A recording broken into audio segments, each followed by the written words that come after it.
Hello students. तो आज की क्लास में हम लोग डिस्कस करने वाले हैं अकाउंटेंसी का थर्ड चैप्टर जो है goodwill. Goodwill as individual chapter ज्यादा वेटेज नहीं रखता, लेकिन ये चैप्टर काफी इंपॉर्टेंट है क्योंकि आने वाले 4 चैप्टर्स में भी इसका बहुत ज्यादा रोल प्ले होगा। तो ध्यान से समझिएगा इस चैप्टर को ताकि आपको आने वाले चैप्टर्स में भी दिक्कत ना हो। तो सबसे पहले हम बात करते हैं कि गुडविल होता क्या है। तो मैं आपको एक एग्जांपल के थ्रू समझाता हूं। मान के चलिए कि आज आपको एक बिजनेस स्टार्ट करना है और वो बिजनेस है रेस्टोरेंट का। कौन सा बिजनेस है? रेस्टोरेंट का बिजनेस। अब आपके पास 2 ऑप्शंस अवेलेबल है। पहला ऑप्शन क्या है कि आप इसे किसी यूनिक नेम से स्टार्ट कीजिए। पहला ऑप्शन, आप इसे किसी यूनिक नेम से स्टार्ट कीजिए, कोई भी अपना मर्जी से एक नया नाम रख लीजिए। या फिर दूसरा ऑप्शन क्या है कि आप कोई ऑलरेडी एस्टैब्लिश्ड नेम से स्टार्ट कीजिए। ऑलरेडी एस्टैब्लिश्ड नेम से स्टार्ट कीजिए। अगर मैं एग्जांपल दूं इसका, तो एग्जांपल हो जाएगा हल्दीराम्स। तो आपके पास 2 ऑप्शंस है, या तो अपना एक यूनिक नेम लेके आओ या फिर हल्दीराम्स के नाम से स्टार्ट कर लो। अब मेरा क्वेश्चन आप लोगों से ये है कि आपको क्या लगता है किस केस में प्रॉफिट होने के चांसेस ज्यादा है? तो आप में से 99.9% लोगों का आंसर होगा हल्दीराम्स। बिल्कुल ठीक। ऐसा क्यों है?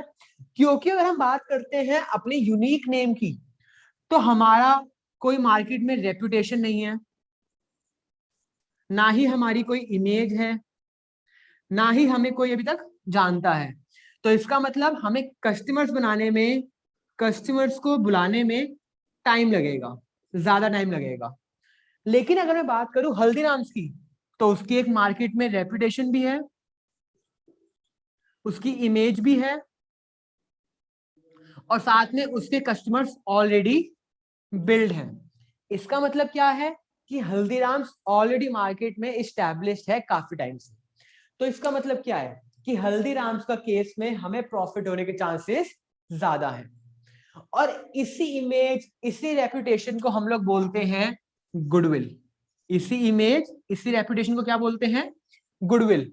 तो अगर हम बात करें कि एक बिजनेस गुडविल कैसे कमाता है, तो वो अपने कस्टमर्स को अच्छी क्वालिटी की सर्विसेज दे के गुडविल कमा सकता है। एक बिजनेस अपने आप को जितना लंबा मार्केट में स्टैंड रखेगा, उतना ज्यादा उसकी गुडविल होगी। तो गुडविल एक बहुत इंपॉर्टेंट रोल प्ले करती है किसी भी बिजनेस के प्रॉफिट या लॉस को मेजर करने में। अब आप लोगों को याद होगा जो हमने 11th में अकाउंटेंसी पढ़ी थी, तो हमने उसमें टर्म पढ़ी थी अकाउंटिंग स्टैंडर्ड। कौन सी टर्म पढ़ी थी? Accounting standard. अब अकाउंटिंग स्टैंडर्ड था क्या? अकाउंटिंग स्टैंडर्ड जो है वो एक सेट ऑफ गाइडलाइंस थी। क्या थी? वो एक सेट ऑफ गाइडलाइंस थी जो हर अकाउंटिंग एलिमेंट के बारे में बताती थी कि ये अकाउंटिंग एलिमेंट ये होता है, इसको ऐसे ट्रीट करते हैं, इसके टाइप्स ये होते हैं, और इसके फैक्टर्स ये सारे हैं। इसका मतलब क्या है कि अकाउंटिंग स्टैंडर्ड बेसिकली हमें गाइड करने वाला है कि हमें किसी भी अकाउंटिंग एलिमेंट को कैसे पढ़ना चाहिए, कैसे करना चाहिए। अब पेपर में काफी बार क्वेश्चन आता है 1 मार्क का कि गुडविल का कौन सा अकाउंटिंग स्टैंडर्ड है, मींस कौन सा अकाउंटिंग स्टैंडर्ड जो है वो गुडविल को फॉलो करता है। तो इसका आंसर है अकाउंटिंग स्टैंडर्ड 26। क्या आंसर है? Accounting standard 26। तो अकाउंटिंग स्टैंडर्ड 26 है जो हमें बताता है कि कितने टाइप्स की गुडविल होती है, गुडविल को कैसे ट्रीट करना है, क्या क्या मेथड्स है कैलकुलेट करने के। तो आपको ध्यान रखना है अकाउंटिंग स्टैंडर्ड 26। चलिए,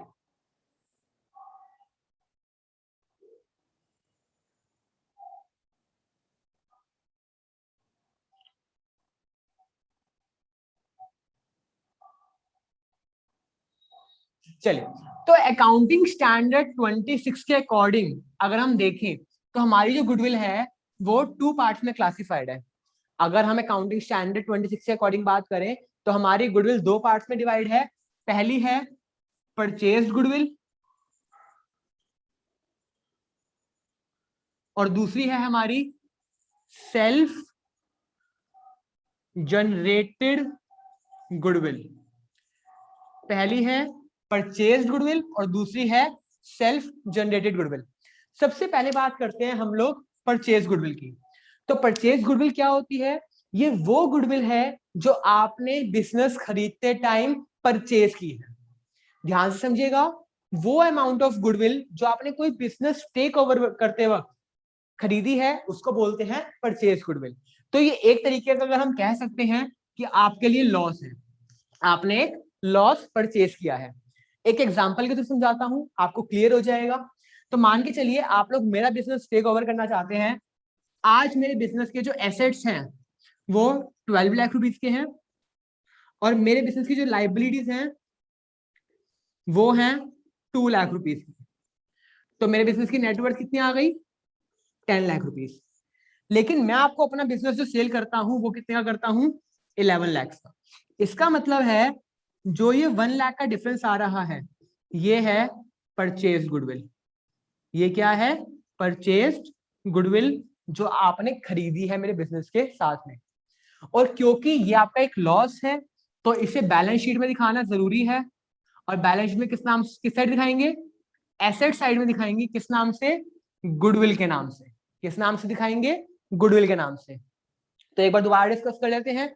परचेज गुडविल वो अमाउंट ऑफ गुडविल जो आपने खरीदी है किसी बिजनेस को खरीदते समय, और ये आपका एक लॉस है जो आपके बैलेंस शीट्स में एसेट साइड पे दिखाई देगा।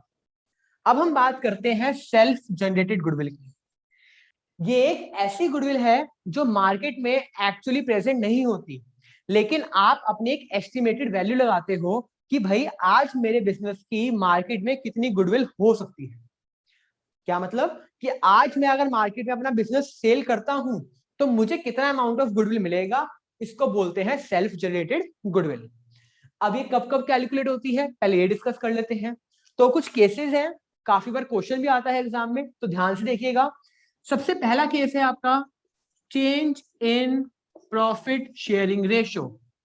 Change in profit sharing ratio, जब आपके पार्टनर्स का रेशियो चेंज होता है तब हमें सबसे पहले गुडविल कैलकुलेट करनी होती है।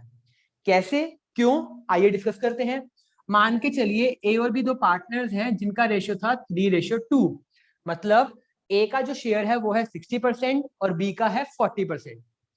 अब ए और बी आज डिसाइड करते हैं कि भाई जो फ्यूचर में प्रॉफिट डिवाइड करेंगे ना वो करेंगे 1:1। किस रेशियो में करेंगे? 1:1 के अंदर। तो होगा क्या, इन्होंने आज तक जितना भी काम किया वो ओल्ड रेशो में किया, तो मतलब जो गुडविल कमाई होगी वो भी इन्होंने ओल्ड रेशो में कमाई होगी। लेकिन जब फ्यूचर में गुडविल सेल होगी तो वो किस रेशो में होगी? 1:1 के अंदर, क्योंकि इनका एग्रीमेंट चेंज हो चुका है। तो इस केस में अगर हम ध्यान दें तो ए को जो है वो कुछ नुकसान होगा और बी को जो है वो कुछ फायदा होगा। ए को कुछ नुकसान होगा और बी को फायदा होगा। अब ये पार्टनर्स बोलेंगे भाई कि ना मैं नुकसान झेलना चाहता ना मैं फायदा देखना चाहता, तो हम क्या करेंगे?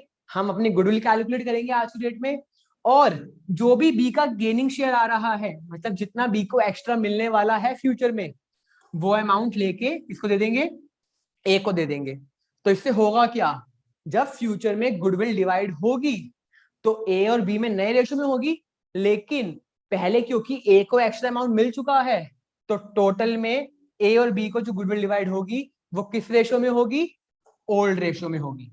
तो इसका मतलब क्या है कि अगर हम बात करें चेंज इन पीएसआर की तो सेल्फ जनरेटेड गुडविल को कैलकुलेट करना जरूरी है ताकि हमें फ्यूचर में कोई लॉस या प्रॉफिट एक्स्ट्रा ना हो। अब हम बात करते हैं दूसरे केस की। तो दूसरा केस आपका आता है admission of a partner. Second case है admission of a partner. Means जब हमारे बिजनेस में कोई नया पार्टनर एडमिट होता है, जब हमारे बिजनेस में कोई नया पार्टनर आएगा तो फिर से सेम केस हमने जैसा चेंज इन पीएसआर में डिस्कस किया कि नए पार्टनर में जो गुडविल डिस्ट्रीब्यूट होगी वो नए पार्टनर को भी मिलेगी। तो इसीलिए हम उसको आज ही बोलेंगे कि भाई अपना शेयर लेके आओ, और वो किसको दे देंगे? जिन भी पार्टनर्स को लॉस हो रहा होगा। अब हम और केसेस डिस्कस करते हैं कि कब कब गुडविल को कैलकुलेट करेंगे। तो थर्ड केस आपका आता है रिटायरमेंट और डेथ। मींस जब एक पार्टनर फर्म से बाहर जाता है, चाहे वो रिटायरमेंट की वजह से जा रहा हो या फिर उसकी डेथ हो जाए, तब भी हम गुडविल कैलकुलेट करेंगे क्योंकि जो रिटायरिंग पार्टनर होगा या जो पार्टनर मरा है उसका भी शेयर होगा गुडविल के अंदर और उसे हमें पे करना पड़ेगा। ये भी आपका एक चैप्टर है। इसके बाद नेक्स्ट केस आपका आता है amalgamation of two businesses. Amalgamation of two businesses, इसका मतलब क्या है? जब आपके दो बिजनेस आपस में मिलते हैं, मतलब जब हम दो बिजनेस की पार्टनरशिप की बात करते हैं हम तब भी गुडविल कैलकुलेट करते हैं। ये आपको अभी नहीं पढ़ना, या आप लोग पढ़ोगे ग्रेजुएशन लेवल में, लेकिन आपको पता होना चाहिए कि इस केस में भी हम लोग सेल्फ जनरेटेड गुडविल को कैलकुलेट करते हैं। और लास्ट केस, जब हम अपना बिजनेस को सेल करना चाहते हैं, मींस जब भी आपका सेल ऑफ बिजनेस होगा तब भी आपकी गुडविल कैलकुलेट होगी। ये दोनों केसेस आप लोगों को 12th के अंदर नहीं पढ़ने हैं, ये आप ग्रेजुएशन में पढ़ेंगे, लेकिन आपको ये पता होना चाहिए कि किस किस केसेस में आप सेल्फ जनरेटेड गुडविल को कैलकुलेट करते हैं।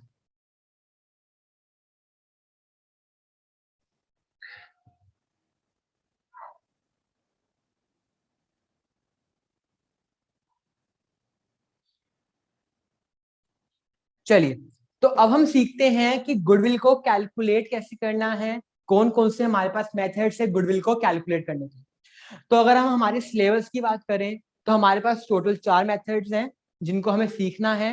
ब्रॉडली 4 मेथड, सॉरी, जिनको हमें सीखना है। सबसे पहला मेथड आपका आता है एवरेज प्रॉफिट मेथड। सबसे पहला मेथड कौन सा है? Average profit method. Then second method आपका आता है super profit method. Second method है सुपर प्रॉफिट मेथड। थर्ड है कैपिटलाइजेशन ऑफ एवरेज प्रॉफिट। और लास्ट है कैपिटलाइजेशन ऑफ सुपर प्रॉफिट। अगर हम ध्यान दें तो जो हमारे फर्स्ट 2 मेथड्स हैं इनमें हम गुडविल कैलकुलेट करते हैं on the basis of profit. किस बेस पे गुडविल कैलकुलेट करेंगे? On the basis of profit.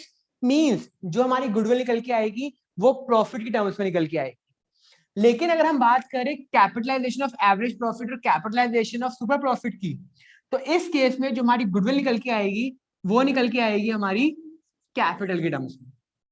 वो किस बेसिस पे निकल के आएगी? कैपिटल की टर्म्स में। तो आपको ये ध्यान रखना है, average profit and super profit में आपकी गुडविल कैलकुलेट होगी प्रॉफिट के टर्म्स में, और capitalisation of average profit and capitalisation of super profit में कैपिटल के टर्म्स में।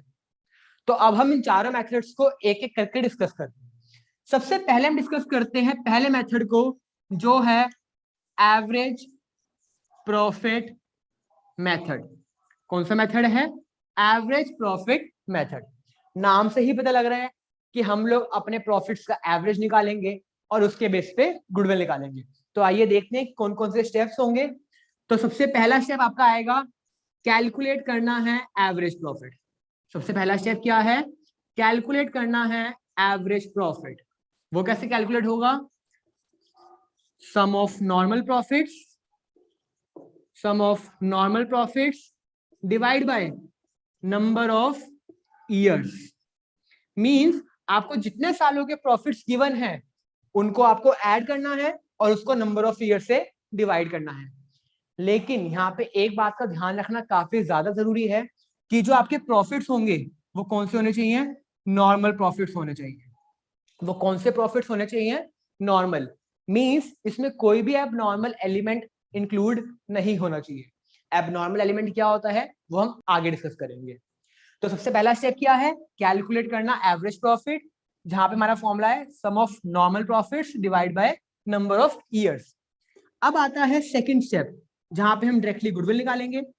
तो गुडविल निकालने का फॉर्मूला बन जाएगा हमारा average profit multiply by number of years purchased. Average profit multiply by number of years purchased. अब आपके माइंड में क्वेश्चन आया होगा कि भाई ये नंबर ऑफ ईयर्स परचेज्ड होता क्या आखिर? तो मैं आपको बता दूं, आपको एक बिजनेस खरीदने पे कितने सालों तक बेनिफिट मिलने वाला है, आपको एक बिजनेस टेक ओवर करने पे कितने सालों तक बेनिफिट मिलने वाला है, उसको बोलते हैं नंबर ऑफ ईयर्स परचेज।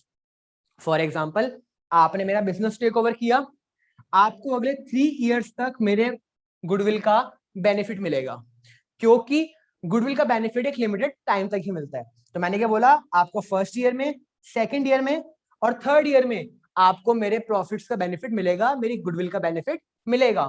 तो आपका नंबर ऑफ ईयर परचेज इस केस में क्या हो जाएगा, इस केस में हो जाएगा आपका 3। तो ध्यान रखिएगा, 1 मार्क क्वेश्चन बनता है, नंबर ऑफ ईयर्स परचेज को डिफाइन कीजिए। तो the number of years till the company will get benefit or the firm will get benefit is known as number of years purchased. तो आई होप आपको method clear होगा, एक बार note down कर लीजिए इसको।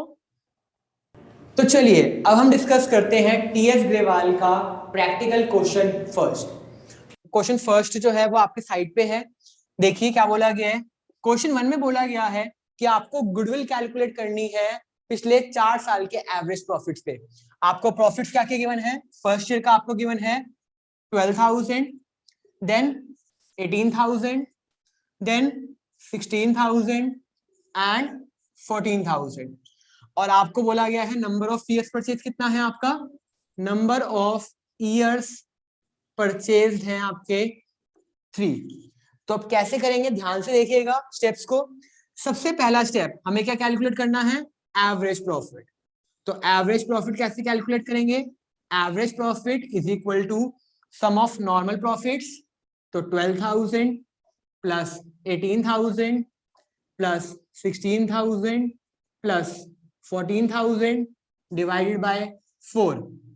तो ऐड किया 12, 18, 30 प्लस 30 60,000 डिवाइड बाय 4।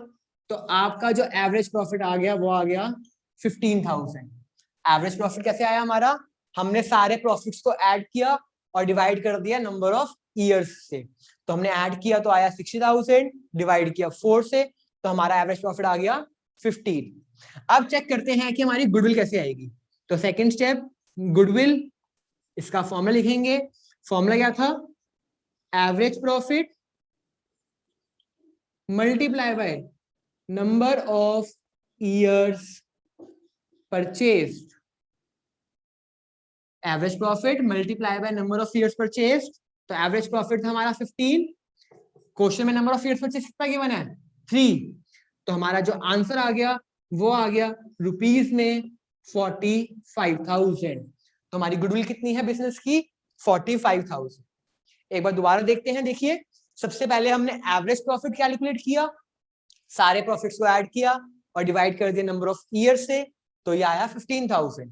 उसके बाद गुडविल निकालने के लिए हमने एवरेज प्रॉफिट को मल्टीप्लाई किया नंबर ऑफ ईयर्स परचेज से, तो ये आया हमारा 15,000 मल्टीप्लाई बाय 3 और आंसर आ गया 45,000। तो इसी के साथ हमारा बेसिक एवरेज मेथड जो है यहाँ पे खत्म होता है। इसके बाद हम कैसे नॉर्मल प्रॉफिट्स को कैलकुलेट करते हैं और बाकी मेथड्स हम कैसे करेंगे, ये हम सीखेंगे आने वाली नेक्स्ट वीडियो के अंदर। तो तब तक के लिए थैंक यू।